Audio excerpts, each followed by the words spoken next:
Bardzo często w komentarzach pod materiałami zarzucacie nam, że pokazujemy tylko i wyłącznie wypasione fury. Skóra z pytona, wełna z pudla, wodotryski i różnego rodzaju bajery w środku. Więc tym razem postanowiliśmy Wam pokazać samochód w wersji podstawowej. Madame et Monsieur, Lexus RX 300.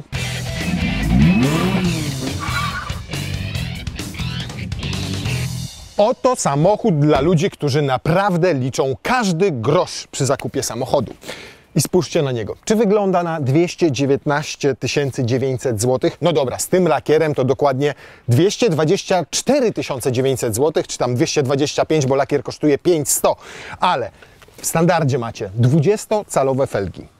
Tylko o jednym wzorze, co prawda, takim jak ten, no ale kto będzie wybrzydzał za taką cenę? Macie LEDowe reflektory, zobaczcie, raz, dwa, trzy, dokładnie te diody, które tutaj nam wskazują drogę i to mało tego, są one aktywne. To znaczy aktywne w ten sposób, że kiedy zbliża się samochód na światłach sprzeciwka, to ten Lexus sobie samodzielnie zmienia światła drogowe.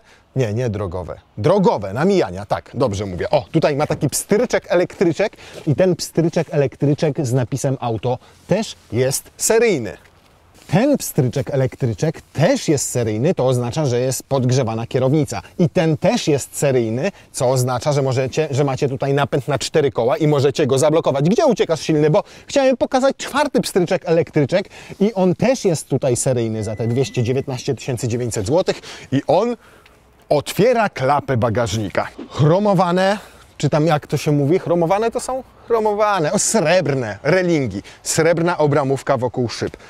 Wszystko to jest tutaj, tak jak widzicie, ten samochód w wersji podstawowej. I to jest niesamowite, bo za takie rzeczy, na przykład w BMW czy Audi, musicie dopłacić kilkaset złotych albo nawet kilka tysięcy złotych. Za większe felgi tak samo parę tysięcy złotych, co czyni tam rachunek zawsze wyższym, a tutaj macie to wszystko w wyposażeniu seryjnym. Seryjny jest również bagażnik, który ma całe 450 litrów pojemności. I co ciekawe, jest dokładnie taki sam pod względem pojemności jak w wersji hybrydowej 450h. Chociaż teoretycznie powinien być większy, bo przecież tam baterie, tu baterii nie ma. Ale tutaj w miejscu baterii znajdują...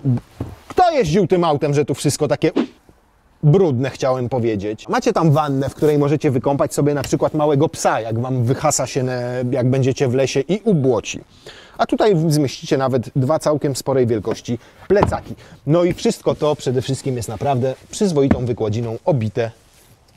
Roleta też jest w standardzie. Tylko szkoda, że nie taka automatyczna jak w niektórych niemieckich SUV-ach na przykład, że jak otwieracie bagażnik, to ona automatycznie sobie podjeżdża do góry.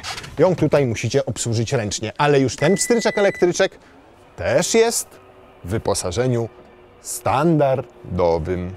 I ta chromowana listwa bagażnika też. I ta wycieraczka schowana tutaj pod spodem też. A teraz pokażę Wam, co za te 219 900 zł dostajecie we wnętrzu.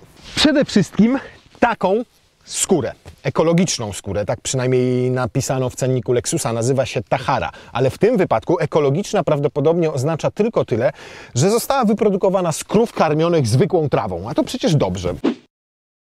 Bo trawa jest ekologiczna, jest zielona. Macie tutaj w serii podłokietnik z cup holderem i z bardzo ciekawymi dodatkami opcjonalnymi. O, na przykład macie, dzisiaj rudego nie pokażemy, ale macie czarno-białego kotka. Kotek będzie, tutaj z nami dzisiaj jechał, zapniemy go w pas. O! Proszę bardzo. Macie w serii dwa gniazdka USB. Macie w serii tak dużo miejsca, jak ja mam teraz tutaj. Tam przed chwilą ja siedziałem i zobaczcie, jest to pod tym względem jedno z największych aut na rynku. No tak nie ma ani w BMW X5, ani chyba nawet w Q7 Audi czy w Volvo XC90.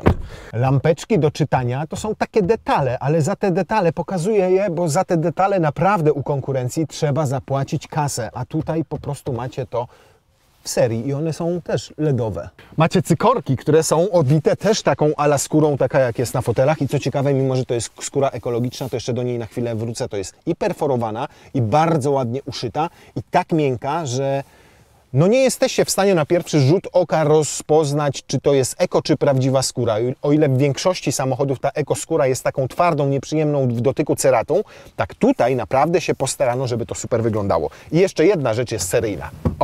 To też jest seryjne, jak potrzebujecie większego bagażnika. I to też jest seryjne. Nie mam naprawdę uwag. A teraz przejdziemy tam i tam Wam pokażę, co jest za 219 900 zł w Lexusie. I zobaczcie, to też jest w standardzie za 219 900 zł. Łącznie z regulacją podparcia odcinka lędźwiowego. To, czyli kierownica, która, zobaczcie, wysuwa się w momencie, kiedy włączacie auto i możecie ją elektrycznie sterować, też jest w wyposażeniu standardowym. I jeszcze na chwilę wysiądę, bo nie powiedziałem o jeszcze jednej rzeczy. Uwaga, to też jest w standardzie. Co więcej, nie tylko jak złapiecie za przednią klamkę, ale tylną, to również samochód się otworzy, bo zazwyczaj działa to tylko na przednich klamkach, tutaj działa na wszystkich czterech i na bagażniku TYS. To wszystko, tak jak tutaj widzicie, też jest w wyposażeniu standardowym. Oprócz Lenara za szybą, który się gapi w kamerę. Zacznijmy od ekranu, który jest dosyć skromny, bo ma tam chyba około 8 albo 9 cali. W wyższych wersjach wyposażenia występuje taki duży ekran na całej powierzchni tutaj. Ale jego pierwszą zaletą jest to, że jest dotykowy. Nie musicie tutaj obsługiwać go z pada, choć możecie, jak Wam pasuje, bo śmiało możecie go obsługiwać dotykowo. Natomiast ważniejszą jego, jeszcze większą zaletą jest to, że jak sobie podepniecie telefon do gniazda USB, to macie Apple CarPlaya albo Android Auto i oczywiście to też możecie sobie sterować dotykowo. Poza tym macie tutaj nie tylko jedno gniazdo, tylko dwa tutaj w podłokietniku USB i dwa gniazda USB tutaj. W standardzie dostajecie również ogrzewanie foteli. Klimatyzację, która automatycznie zamyka dopływ powietrza z zewnątrz w momencie, kiedy ono staje się zanieczyszczone. W standardzie jest samościemniające się lusterko wsteczne, automatyczne wycieraczki, komputer pokładowy, bardzo przyjemna skórzana mięsista kierownica ze sterowaniem różnymi systemami tutaj. Nawet jak wskazuje ten znaczek tutaj i tutaj macie aktywny tempomat oraz systemy bezpieczeństwa. Seryjny jest schowek na rękawiczki wyłożony przyjemnym materiałem. No czego do cholery chcieć więcej od samochodu tej klasy? A, nawet jest odtwarzacz CD, co już jest prawie niespotykane, chyba tam 6 albo 7 głośników. One akurat tak raczej brzęczą niż grają, ale jakiś tam dźwięk się z nich wydobywa. Natomiast to jest też w wyposażeniu seryjnym, czyli pokrętło, którym wrzucacie sobie tryb Eco, tryb Normal albo tryb Sport. I to jest najsłabszy punkt programu w tym wypadku, ten tryb Sport. A w zasadzie to nie sam ten tryb Sport, tylko to, co kryje się pod maską. Bo w SUV-ie segmentu E mamy tylko 4-cylindrową jednostkę benzynową o pojemności 2 litrów. Tylko i wyłącznie Volvo oprócz Lexusa stosuje jeszcze 4-cylindrówkę 2-litrową. Wszyscy pozostali mają, czyli Mercedes, Audi, BMW w tej klasie mają silniki 6-cylindrowe o znacznie większej pojemności. Mamy tutaj 238 koni mechanicznych i 350 Nm. Samochód jest całkiem spory, więc przyspieszenie wynosi, przynajmniej tak wyczytaliśmy w katalogu Lexusa, 9,5 sekundy do setki. Już wiem, skąd ta cena. To, co na pewno kojarzy się z Lexusem, to hybryda, ale prawda jest taka, że 40-50% sprzedaży akurat modelu RX stanowi ta wersja benzynowa. To, co ją odróżnia od hybrydy, to nie tylko moc, inny silnik i tak dalej. Tutaj macie, tak jak już wcześniej mówiłem, ten napęd na 4 koła, który rozdziela moment i moc 50/50, zależnie od tego, kiedy komputery poczują uślizg przedniej osi. Możecie oczywiście włączyć sobie tym przyciskiem tutaj stały napęd 50/50, wtedy macie na przodzie i na tyle. Zapala się tutaj taka kontrolka i ona świadczy o tym, że jesteście w stałym trybie napędu na 4 koła. Bo w hybrydzie jest, tak jak dobrze pamiętacie, w ten sposób, że tam za napęd tyłu odpowiada tylko i wyłącznie silnik elektryczny. Jak to działa, możecie sobie zobaczyć w tym materiale, o tutaj, bo już testowaliśmy taki samochód kiedyś w przeszłości, natomiast powyżej 50 na godzinę tutaj ta blokada rozłożenia napędu, mocy i momentu 50/50 automatycznie się wyłącza. Działa tylko do 50 km na godzinę, co przyda się w jakichś tam lekkich offroadowych warunkach. Inna rzecz, która odróżnia benzynową wersję od hybrydowej, to skrzynia biegów, bo tam macie tę skrzynię bezstopniową ECVT, a tutaj jest klasyczny 6-biegowy automat, który zmienia biegi. I przy takiej normalnej, spokojnej jeździe zmienia je normalnie, po prostu. Natomiast nie ma w tej skrzyni żadnego trybu żeglowania, nie wyłącza się silnik, bo to nie jest mild hybrid, w związku z czym za każdym razem, kiedy zdejmiecie nogę z gazu i położycie ją znowu na gazie, to samochód od razu zaczyna jechać. Ale zmienia te biegi po prostu normalnie. Nie ma żadnych ochów i jachów, ale też nic nie szarpie. Po prostu jedziecie, a ona już sobie włączyła bieg. Możecie je też zmieniać sobie łopatkami. Natomiast komfort jazdy, jeżeli chodzi o porównanie tej hybrydy z autem benzynowym, jest dokładnie taki sam. Macie tutaj świetnie wyciszone to wnętrze, niczego nie słychać, delikatnie ten silnik gdzieś tam z przodu pracuje, wyciszenie całej kabiny od powietrza jest świetne, no i komfort jest taki, że tym samochodem jedziecie, muskacie ten pedał gazu i najzwyczajniej w świecie odpoczywacie. I to jest bez względu na to, jakiego RX-a kupicie, z jakim wyposażeniem, w której wersji, czy to będzie benzyna, czy hybryda, odczucia są dokładnie takie same. Jest to samochód po prostu do komfortowego przemieszczania się z punktu A do punktu B, gdzie kompletnie Was nie interesuje to, co dzieje się na zewnątrz. A jak wrzucę sobie sport, to co zrobi? Będzie utrzymywał biegi na... Kurde, ale ja mam wrażenie, że naprawdę jest dosyć żwawy, jak tak przyspieszam. No kurna, bałem się, że wyprzedzanie to będzie katorga, a on raz, dwa, trzy. O, wkręcił się na 3000. O, przy mocniejszym przyspieszaniu czuć, że ta skrzynia ma takie drobne przerwy. What? Mam pytanie do Lexusa. Dlaczego ściemniacie w papierach? Wersja hybrydowa ma 7,7 sekundy. W tej wyszło nam 7,6 sekundy. Drugi bieg. I trzeci bieg. 7,7. Cały czas taki sam wynik. 7,6, 7,8, 7,7. Więc można przyjąć, że to jest prawie 2 sekundy lepiej niż to, co Lexus podaje w informacjach oficjalnych, w swoich katalogach, na stronach internetowych. What the fuck? Jak to jest możliwe? Możecie mi wytłumaczyć? Do Was mówię, ludzie z Lexusa. Czemu się tym nie chwalicie, tylko robicie sobie krzywdę, pokazując, że to auto ma 9,5 sekundy, jak de facto jest tak szybkie jak hybryda. Hybryda ma w papierach 7,7 sekundy, dokładnie taki czas, jaki zrobiliśmy przed chwilą. Dobra, to wchodzimy w tryb Eco, włączamy sobie kontrolę trakcji z powrotem. Swoją drogą nieźle działa ten napęd na 4 koła, bo on przy tym przyspieszeniu nawet nie pisnęła, nawet nie zakręciła się przez chwilę w miejscu oponka. Bardzo ładne spalanie z tych wszystkich przyspieszeń. 16,6 litra. I to jest właśnie największy mankament tego auta, czyli RX-a 300 i jednocześnie jest to przewaga tej hybrydy RX-a 450h, która spala znacznie mniej niż to auto. Natomiast trzeba zdać sobie też sprawę, no, że jednak 3 takie próby 0-100, 0-100, 0-100, hamowanie i tak dalej też na tym spalaniu odcisnęły piętno. Pytanie, jak to będzie przy takiej normalnej, klasycznej jeździe drogą ekspresową. Natomiast umówmy się, no Lexusa, szczególnie RX-a, nikt nie kupuje dla sportowych emocji, dla sportowego prowadzenia, po to, żeby przez rondo przejechać jakoś mega szybko w ogóle, żeby zmieścić się w każdym łuku. Nie! Nie, bo to jest mniej więcej tak, jakbyście chcieli sobie kupić Bernardyna po to, żeby startował w zawodach agility. Natomiast oczywiście nie oznacza to, nie wiem, że on nie pojedzie szybko rondem. No pojedzie, no 50 na godzinę prawie pojedzie rondem. I nie wypluwa mu ani przodu, ani tyłu. Nawet na rondzie tira dojechaliśmy. Troszkę mu te tylne opony piszczą wtedy, ale pamiętajmy, że mamy zimówki. Natomiast prowadzi się przewidywalnie. Zobaczcie, kierownicę trzymam cały czas w jednym ręku, nie szarpię nią, odwijam sobie tylko.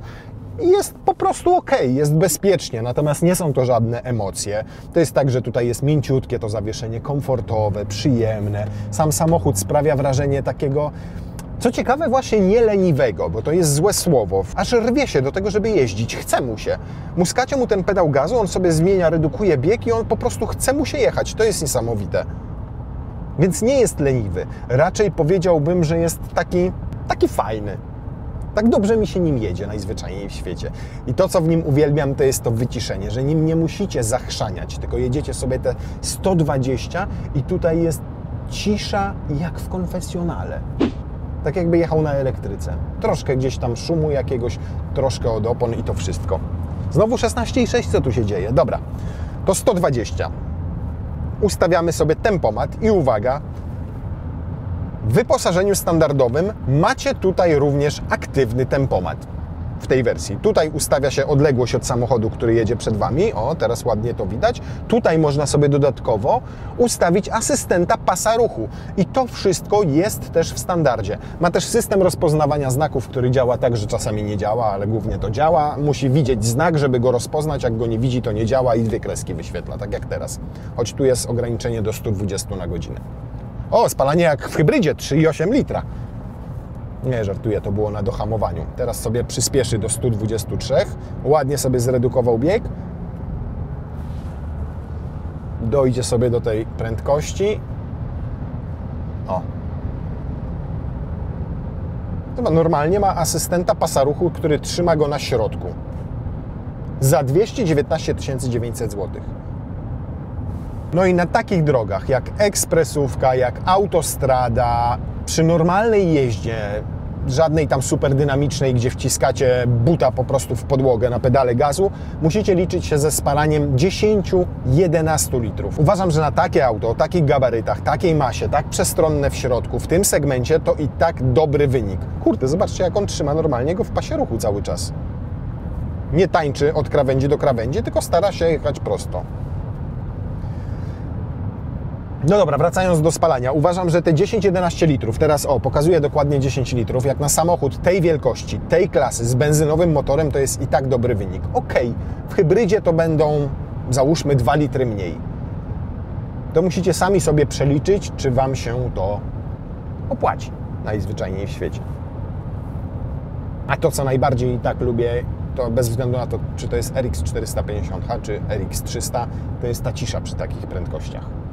To jest tak dobrze wygłuszony i tam od komory silnika niczego nie słychać. Te szumy powietrza są minimalne. Minimalne też są szumy od opon i to jest absolutnie wszystko. Natomiast jeżeli liczycie na to, że tutaj będzie Wam pieścił uszy dźwięk Marka Lewinsona przy tej całej ciszy w środku, no to niestety ta podstawowa wersja ma podstawowe audio i ono, mówiąc dyplomatycznie, nie gra najlepiej. Patrz, znowu kurna ten Porsche hamuje przed nami i zobaczcie, jak ładnie Lexus sobie zwalnia. Ciekawe, czy się zatrzyma do ronda do zera. Czy ma ten aktywny tempomat, ale działający tylko na przykład powyżej 50 na godzinę. Czy będzie miało start-stop. Widzi, dobra, hamuje. Hamuje. Dobra, i zatrzymajcie się tu. Czyli działa. I możemy ruszać. Zapalił sobie silnik, bo ma asystent start-stop i zobaczcie, nie trzymam tutaj nogi na gazie, tylko on sobie już ruszył. Dobra, bystrzej trzeba. Czyli działa w pełnym zakresie prędkości. Macie tutaj nawet funkcję jazdy w korku. Zatrzyma się, sam ruszy, ewentualnie trzeba będzie mu pomóc lekko musnąć pedał gazu. Tak serio? Jak dopakujecie tak jakąkolwiek najtańszą BMW X5 z 2-litrowym dieslem, jak dopakujecie tak Volvo z 2-litrowym benzynowym 4-cylindrowym silnikiem, czy Mercedesa GLE, czy Audi Q7, 100 więcej. Jak w pysk strzelił, a nawet jak Was tam zrabatują, jak macie te wszystkie floty, sroty, szroty i w ogóle i pójdziecie i wyliżecie stopy sprzedawcy, to i tak tamten samochód będzie droższy niż RX 300. Owszem, nie możecie po tym aucie oczekiwać takich emocji, jak na przykład w przypadku BMW X5, które jednak jest bardzo responsywne. Jedziecie nimi, cieszycie się przy każdym skręcie kierownicy i czujecie, że macie tutaj kontakt z nawierzchnią tej drogi, ono świetnie skręca, świetnie jedzie i tak dalej. Bo tutaj końcówkę drążka kierowniczego wsadzono w masło, więc możecie tutaj kręcić, niewiele z tym samochodem się dzieje. No jest zupełnie inaczej, bo postawiono tu zdecydowanie na komfort. Tam jest sztywniej, także wiecie, czujecie na 4 literach to, po jakiej drodze jedziecie, a mimo wszystko jest jakiś zachowany komfort. Tutaj jest głównie komfort. Ten samochód po prostu płynie, nieważne po jakich jedziecie nierównościach, po jakiej drodze. O, Silny, twoja koleżanka z ostatniego naszego pobytu tutaj. To od niej tego COVID-a złapałeś? Może to nie COVID, Silny. Ale za to X5 nie pojedziecie po takiej drodze zbyt szybko, a w tym wypadku proszę.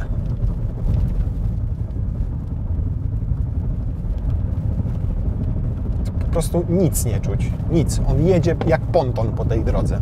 Przefruwa nad tymi nierównościami, łączeniami.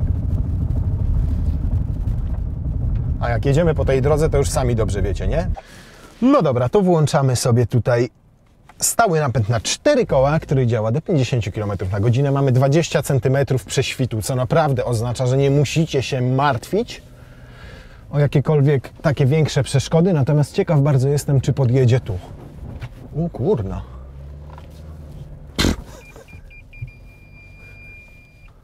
O kurna, ale za to tu chyba nie zjedzie. O nie, tu nie ma bata. No ni cholery, tu nie zjedzie.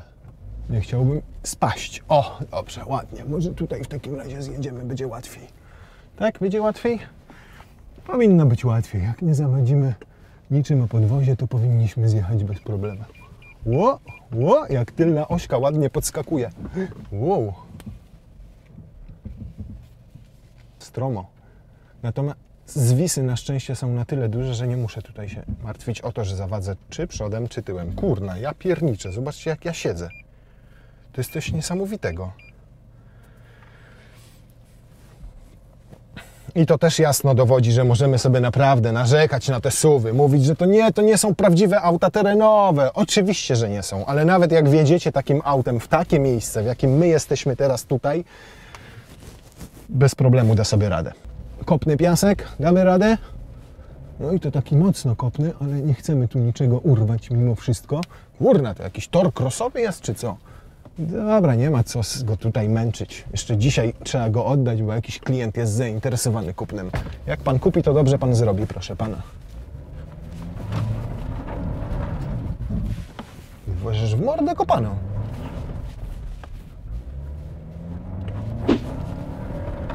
Dobra, kurna, rozwalimy. Ale słuchajcie, niesamowite jest to, że on tu jeździ naprawdę nie ma lekko, a tutaj nic nie trzeszczy we wnętrzu. Ma 12,5 tysiąca przebiegu. Nic. No, pod względem wykonania to jest naprawdę... Ja pierdzielę, on normalnie dupą potrafi zamieść. Żeby tu nie było tak nierówno, to byśmy mogli naprawdę sobie tutaj nim poszarżować. Tu jest taki równiejszy element, dobra.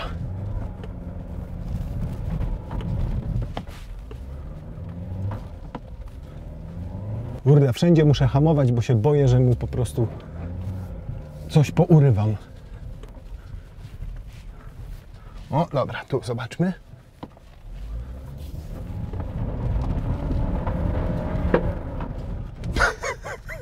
Te 20 cm prześwitu, ta możliwość włączenia stałego napędu na 4 koła naprawdę robią robotę. Owszem, możemy mówić, że to nie jest prawdziwe auto off-roadowe i oczywiście nie jest, bo to nie jest przeprawówka, ale jak na SUV-a daje po prostu sobie świetnie radę. Czy głęboka kałuża, czy podjazd, czy zjazd, czy nawet jak chcecie pójść sobie bokiem przy niskiej prędkości, to da radę. Dobra, może powłączajmy te wszystkie systemy najpierw. Kontrola trakcji włączona, napęd na 4 koła, tutaj Eco. No, w warunkach offroadowych spalił 16,3 litra. No dobra, słuchajcie, są samochody pewnie jeszcze bardziej może nawet komfortowe, a może są nawet takie, które mają jeszcze więcej cudów na pokładzie. Ale za 219 900 zł nie kupicie w tym segmencie absolutnie niczego, co mogłoby konkurować z tym autem pod względem komfortu, wyposażenia, osiągów i po prostu tego, jak izoluje od świata zewnętrznego. Wiem, że teraz będziecie znowu gadali, że nie wiem, Lexus zapłacił, że materiał sponsorowany, że to kanał Lexusa i tak dalej. Szczerze, mam to głęboko w pompce, bo za te 220 000 sam kupiłbym to auto.